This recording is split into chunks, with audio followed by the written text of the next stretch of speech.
Welcome to Meet the Artist, the show that features Michigan-made art by Michigan-made artists. I'm your host, Jessica Kara-Moore, and on today's show, we'll introduce you to Carlos Nielbock, the master craftsman with a burning desire to restore and return Detroit's historical landmarks to their original glory. Faster. Can Art Handworks Incorporated, the company founded by master craftsman Carlos Nielbock, is the manifestation of the desire and tenacious work ethic of a young German boy who eventually made his way to the United States, settling in Detroit and making his American dream a reality.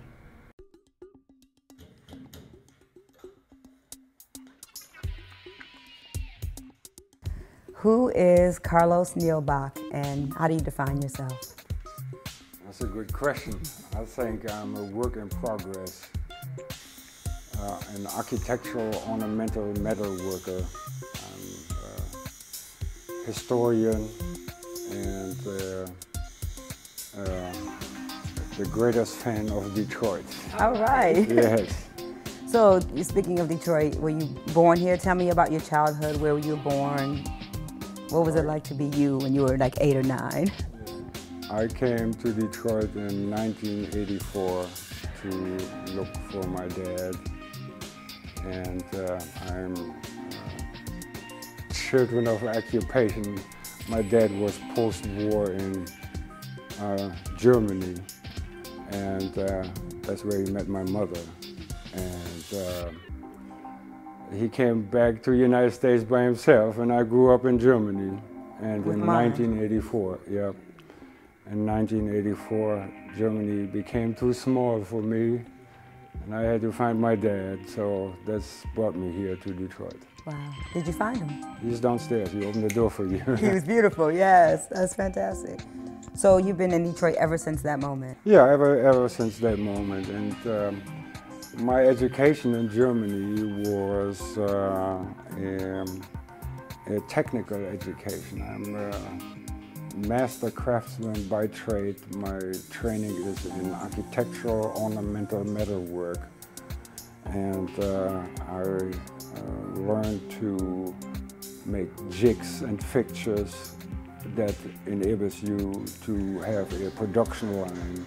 I also do prototypes, and I repair and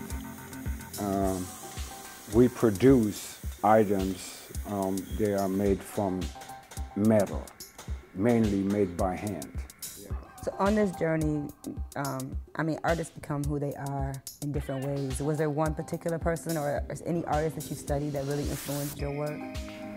I would say it started up with the first person that I saw who transformed metal by means of putting it in the fire and pulling it back out red hot and beating it into a shape and turning it into a beautiful artifact. I think that's did it for me, you know.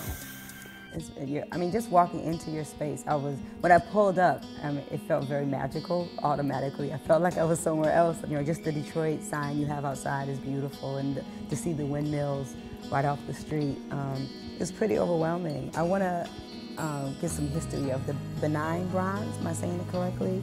The process of the benign bronze. Benign bronze. Yes. Benign bronze. So if you could just give our people who are paying attention to this and trying to learn about what this process is and why it's important to you historically.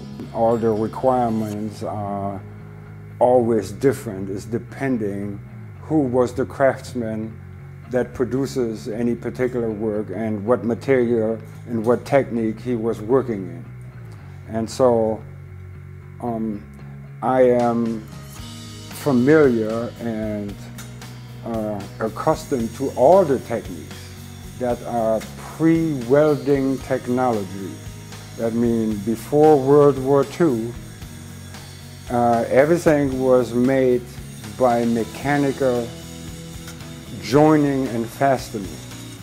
For instance, the Brooklyn Bridge, it's riveted together with a lot of rivets, and it's indeed all small metal components. The Eiffel Tower, the Empire State Building. So when it came to bronze, and the Bronx restoration projects that I was engaged in particular at the Fox Theater, which is a Baroque type style building, and this type of style of Baroque is called Egyptian Revival. And here you see already is African motifs and ornaments, which you see in this beautiful building in abundance on the inside and the outside. And also all the craftings there was done from metal, from the light fixtures to the doorknobs are functional art. They are objects, they function, but still adorned with ornamentation. So the Benin, the African art, they crafted the art object out of the wax and then covered the wax up with the clay and then melted out the wax and then filled it with the bronze. So that was so fascinating that I associated that with my heritage. I'm a multicultural person. When I came to America, that was really the first time I became accustomed to the Afro-American culture. And my intensiveness in research, just like I do for my projects and so forth, led me to research also my heritage. And so I found those parallels from the people that was brought here, from where they came, and the skills and techniques they have in their artwork that I rediscovered in the present time, but the complete disassociation to anybody who sees it now. It amazed me.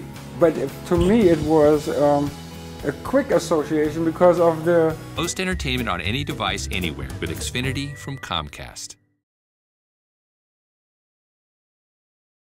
So tell me about this project, since we're talking about history and you being connected to the, you have these two cultures and to your African American and Native history, wanting to create sculptures all over the city of Detroit to, celebrate and let people know who helped make the city great, There is a lack of sculptures and monuments that depict people of accomplishment for the last 50 years. Yeah. I know there's no Rosa Parks Memorial, there's all kind of, I don't want to really get into detail. You can ask yourself which monuments and sculptures that you saw that have been erected the last 20, 30 years that surely depict people that of accomplishment, so the oral history, it's continued and passed on.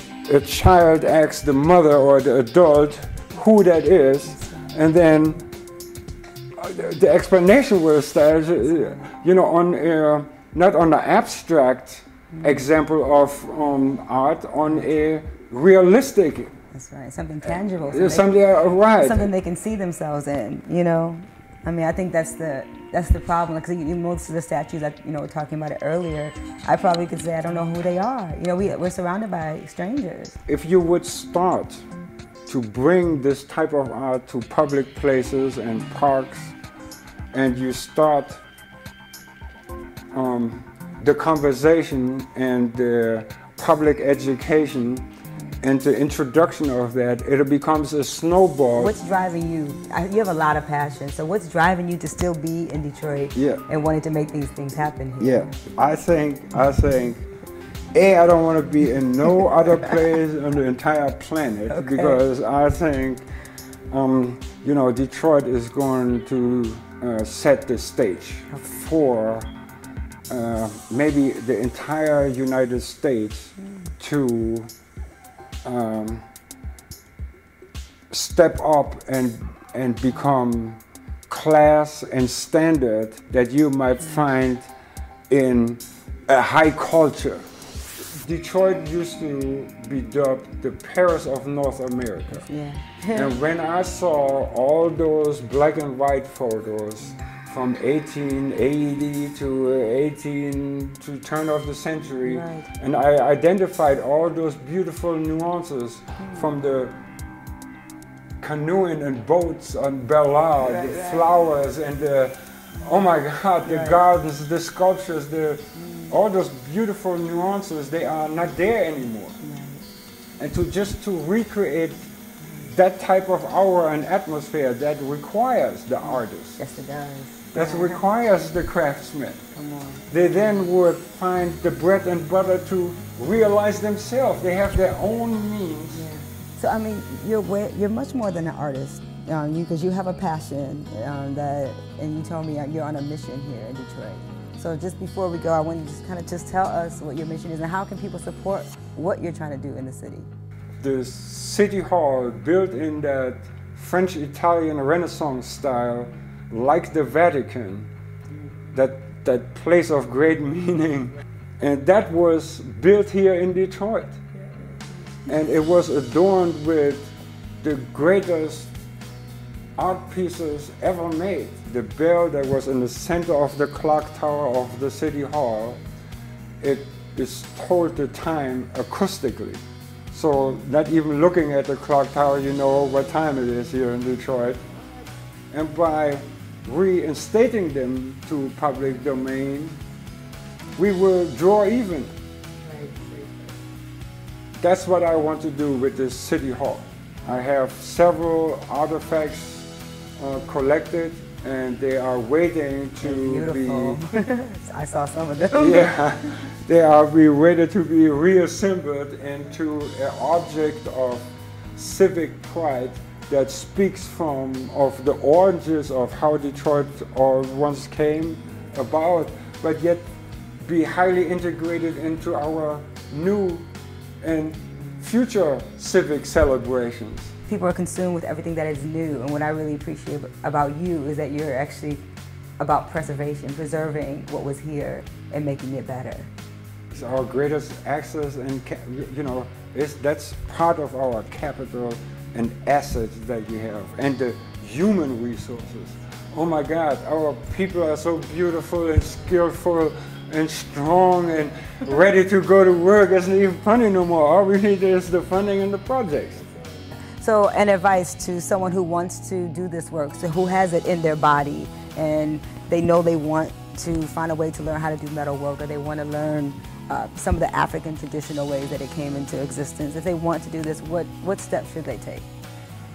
Well, at the very first, I always will seek the people that already practice what you do. That's the very first thing. So you see if they're able to sustain themselves, if they, how they're living on their art, and the more you inform yourself, you find out what are the highest heights, who is the biggest artist in my discipline, and then maybe you want to aspire towards that. Or if you get it in you, you plan to surpass that. That's right. So that's your way. You're pointing your own way right there.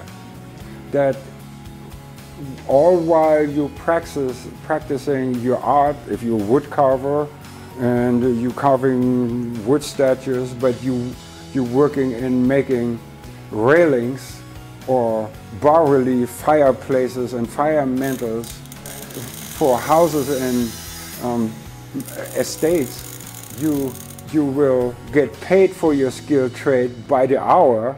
Of course, your perimeters are given, but that's the bread and butter. And you're working in the same field. And then you can turn back to your art using the same tools and equipment to practice your art. And that's how you sustain yourself as an artist, to always find something that is in the industry. Our most popular plans. Meet his